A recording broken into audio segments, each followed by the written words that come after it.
Il est temps de vous informer sur Ecclesia TV. Madame, Monsieur, soyez les bienvenus à la une. Archidiocèse de Gagnoa, immersion dans la maison communautaire de la congrégation des Sœurs de la Charité Notre-Dame à d'Evron. La sœur Adéline Adia, membre de la communauté de Iré, a guidé cette visite qui a permis la découverte de leur milieu de vie et de leurs activités.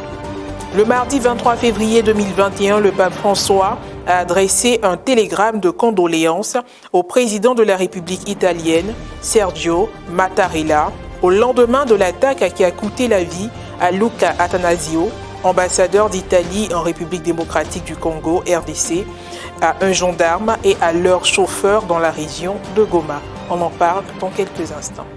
Nous commençons le développement de l'information avec une découverte dans l'archidiocèse de Gagnoa.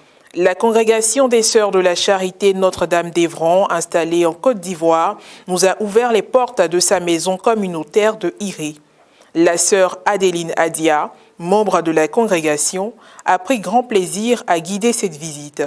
Elle a tout d'abord commencé par la présentation de la congrégation. Notre congrégation a été créée en 1682 par Perrine Tuila, mariée sans enfant, en plus veuve.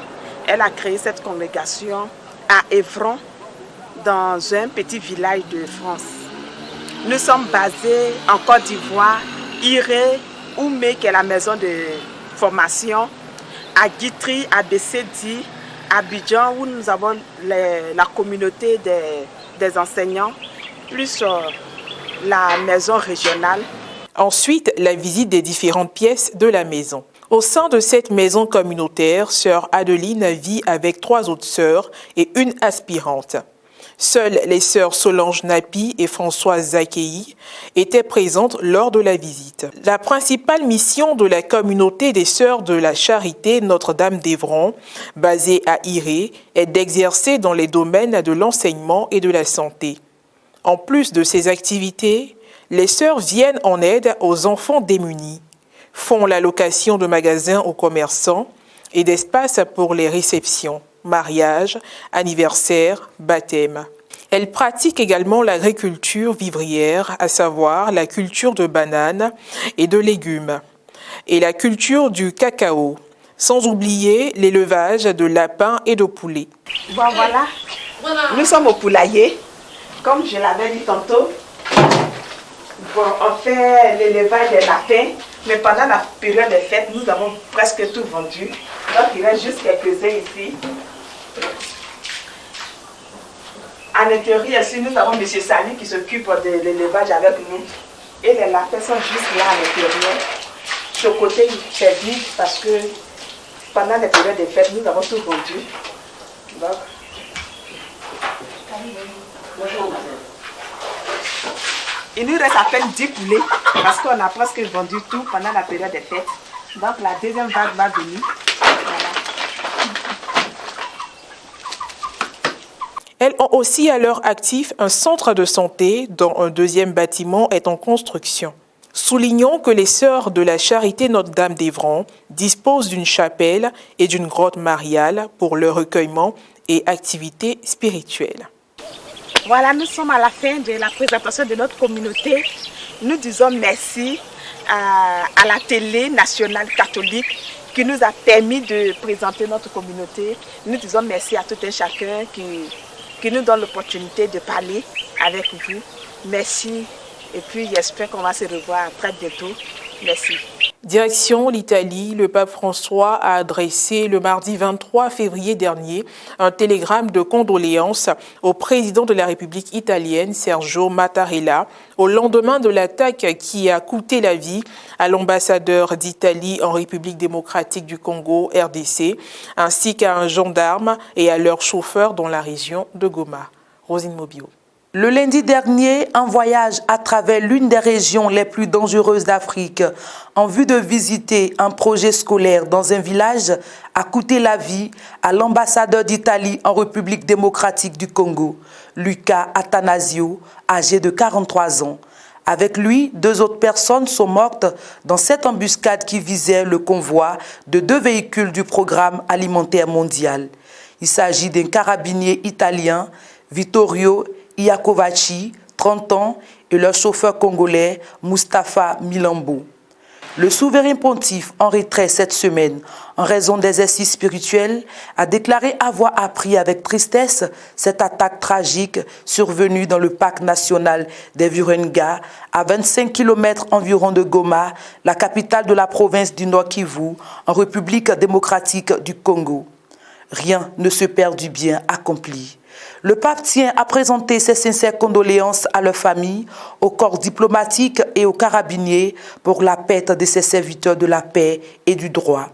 Il salue le témoignage exemplaire de l'ambassadeur, une personne aux qualités humaines et chrétiennes exceptionnelles, toujours généreuse pour établir des relations fraternelles et cordiales et pour œuvrer à la paix dans le pays. Le carabinier est quant à lui décrit par le pape comme expérimenté et généreux dans son service et proche de la fondation d'une nouvelle famille. L'évêque de Rome a su prier pour ces nobles fils de la nation italienne et encourage le président Mattarella à se fier à la providence de Dieu, entre les mains duquel rien ne se perd du bien accompli. D'autant plus lorsqu'il a le fruit de la souffrance et du sacrifice. Le Saint-Père conclut son télégramme en adressant sa bénédiction à Sergio Mattarella, aux parents, aux collègues des victimes et à tous ceux qui pleurent ses pertes. Et puis pour terminer, toujours en Italie, la lutte pour l'égalité homme-femme est la priorité absolue du Women 20, en abrégé W20, et elle s'annonce d'autant plus ardue que la pandémie de Covid-19 a creusé les écarts de genre. Cette année, la présidence de ce groupe d'engagement qu'est le Women 20 a été confiée à l'Italienne Linda Laura Sabadini, qui est également directrice de l'Institut national italien des statistiques. Elle sera chargée de donner des recommandations aux dirigeants du G20 lors du sommet des 30 et 31 octobre à Rome. Selon elle, jamais l'emploi des femmes n'a autant été mis en mal qu'à cette période. D'un point de vue historique, jamais quelque chose de semblable ne s'était produit. Lors de crises économiques précédentes, le secteur industriel était bien sûr touché et c'est là que les hommes sont les plus nombreux. Dans le cas de cette crise épidémique, les secteurs touristiques, de la restauration et de l'hôtellerie sont durement frappés. Et c'est là que la présence des femmes est la plus importante, car elles ont généralement des emplois de services précaires et irréguliers. Depuis la pandémie en Italie, plus de 100 000 emplois ont disparu. 99 000 étaient occupés par des femmes, selon l'Institut national des statistiques. Il y a donc des pistes de réflexion à explorer pour changer la donne et venir en aide aux femmes. En ce qui concerne l'écart entre les sexes, l'Italie était déjà en bas du tableau en Europe. Les taux d'emploi sont très faibles, surtout chez les femmes. Et les femmes ayant subi la plupart des conséquences de la pandémie de coronavirus, cela renforce notre engagement et nous espérons pouvoir contribuer à améliorer les choses. La lutte contre les violences à l'égard des femmes et l'environnement seront aussi au cœur des réflexions du groupe W20 qui a débuté ses travaux. Si nous voulons résoudre la crise, nous devons trouver le bon remède. Et cette crise sanitaire et économique se déroule en même temps que la révolution technologique et le changement climatique. Il faut donc prendre en compte ces aspects pour trouver la bonne stratégie globale à appliquer. La priorité numéro 1 devrait être de s'attaquer au faible taux d'emploi des femmes. Cela ne signifie bien sûr pas que c'est le seul problème à résoudre. Mais cela doit certainement devenir le paramètre à utiliser pour évaluer le succès du plan de relance économique du pays. Alors que le débat sur l'égalité homme-femme s'éternise, le message de plus en plus de femmes, à commencer par le groupe Women 20, est clair. Dans un monde où les femmes représentent plus de la moitié de la population, il est temps d'appeler à l'inclusion et à la responsabilisation des femmes. Point final à cette édition d'information. Merci de nous avoir suivis. Que Dieu nous garde.